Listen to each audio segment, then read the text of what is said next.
Hey, this is Amber with Adventures in Leadership, and one of my missions in life is to help strengthen families.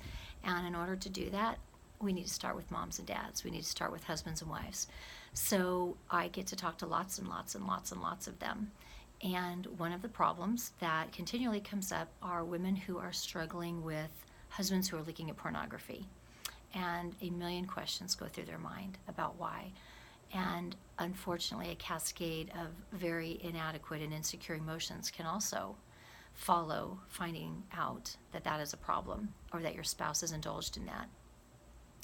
And in talking to some of the men, what I have found is that they believe that the intimate life that they thought they were going to have with their wives is not what they thought it was going to be. And there's some justification sometimes in their behavior, in satisfying what they believe to be natural emotions and desires and drives that they have by fixating on watching that act being performed by other people. So as I've spoken to the wives and try to follow back, so I'm following a pattern from a hurt wife because her husband's looking at pornography, to a husband who says that he's not being able to connect with his wife the way that he wants, to the woman saying, this is the reason I don't want to connect. It's because they don't feel safe. It's because her husband's hurt them. It's because her husband's been unkind, because he's been mean, because he has spoken to them in a disrespectful way. So I see this. I've seen it repeatedly for at least 2.5 decades in observing couples and talking to them. So this video is specifically for the men. I recognize that you guys have a lot of stress at work, and I'm speaking to the men who are mostly working, a 9 to 5 shift, or maybe you work an evening shift, but either way, you come home and you've got a lot of different defeats, and you've got some accomplishments, and you have a lot of stress, a lot of things that have gone on, and some things you can't always talk to your wife about. They wouldn't understand, you'd have to explain too much. But here's the thing. I would never grab the trash from my kitchen and walk across the street to my neighbor and dump it on her front porch or on her couch. I would never take the trash from my bedroom and go dump it on my kid's bed. And men, you have emotional garbage that accumulates throughout the day. And you need to learn to take out the trash. It's super simple. If you want to connect with your wife, foreplay for us starts right up here in the head. And it starts in the way that we perceive the way that you treat us. And I am not promoting inequality. I think women need to be just as respectful to husbands. I'm just specifically talking to those men who do not take out the trash before they come home from work. It gets all pent up. You're thinking about it all the way home. You are getting more and more worked up emotionally, and because maybe you haven't learned how to do that properly, you come home and you dump it all over people who you consider safe. When I've asked men, well, why is it your wife? Well, because she's the one I feel safe with. That's what they say. She's going to love me no matter what. That may be true for some people, but it's also true that you're a grown-up. And you can learn how to take out your own trash and not dump it on the people that are the closest to you, because it hurts. It hurts. And let's be honest, the physical act of being intimate with us means that we're opening ourselves up to you, both emotionally and physically, and bringing you in a form of trust, in a form of safety, in a form of confidence, in a form of intimacy. If you've yelled, been disrespectful, been unkind, or dumped your garbage on us, why would we even want to be around you, let alone engage in something that is so personal and intimate at that level? So here's a couple suggestions for what you can do. These are suggestions that have come to me. I'm going to give you 5. These have come to me from other men who've learned how to take out their trash. 1, on your way home, pull over. Pull over. If it's down the street from your home, if it's around the corner from your home, if it's your favorite place that you like to go and look at, pull over, sit down, and you pretend that there is a friend, a confidant next to you, and you just talk it all out. You just talk it all out. Whatever's frustrating you, you tell that imaginary friend. And if you don't know how to play pretend in your head or use your imagination, you better figure it out. because that may be the only place that you're going to be entertaining some intimate moments with your wife in your head. So you come up with an imaginary friend. Or you can pray. If that's too weird for you, then you just talk to God. You just talk to God and you get out everything that's happened today. And there's this beautiful thing that happens in the process of doing that. And it does it with the second thing I'm going to teach you. As it comes up and out, it leaves you emotionally. I wish we could carry our emotions on our back. Wouldn't that be great if you could just have a backpack and you could set it down anytime you want? Doesn't work that way. Your emotions are right here, in you, on you, around you. You're feeling them. As you verbalize them, they come up, those emotions, and they come out. And you find that you're not feeling them so much anymore. It's powerful and it's strong and it works.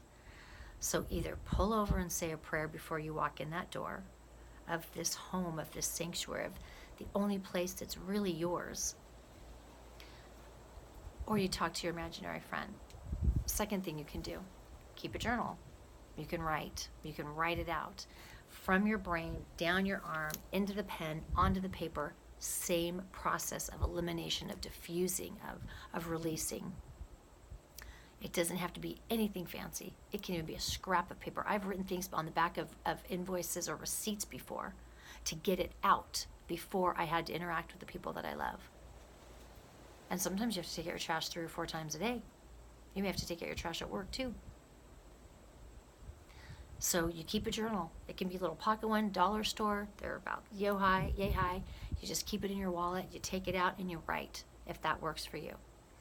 Third thing you can do, get on your iPhone. Oh, mine's up here. Get on your iPhone, go to the note thing and just talk. Talk it out. Same thing with a prayer. Record it. Go back and listen to it. Go back and listen to it and be like, this is interesting. Why am I feeling that way? Why did I choose to respond that way? Do a little bit of self-introspection. Do a little bit of reflection. Process a few things so that you understand why you got to that emotional state that you did. Why you're frustrated about something. Is there something different that you could have done? This can take as little as 5 to 10 minutes. And the thing is, as you start verbalizing it, recording it to go back and play, to listen to over again, as you start to do that, you're going to uncover some layers. See, the problem is we don't emotionally vomit enough. As people, we don't emotionally vomit enough. And you start to get nauseous. You start to get emotionally nauseous. And you never really get, if you can't throw it up, you never really get to what made you sick. Sometimes we have no idea why we're feeling the way that we're feeling. We have not processed it. We haven't gotten rid of maybe the stuff you put on top of what really made you sick. And it's so good. It's so helpful to do that. Okay? Number 4, again, these are ideas that have come from men. Number 4, go for a walk. Park your car, get out of your car, and go for a walk. And go to a place where you can be alone. Whether you have a park nearby. I live right next to Black Mountain. There's an amazing canyon, Sloan's Canyon right next to me that I can go and walk. If I'm having a bad moment, if I'm pent up, if my garbage bag is full and it's festering over, I'll walk out the door, go up the hill, and I'll walk. And I'll talk. I'll walk and I'll talk and I'll stomp it out as I'm walking. And I'm thinking about it and I'm getting rid of it and I'm dumping. Park your car, get out, circle a block or 2. And if you think that this takes too much time,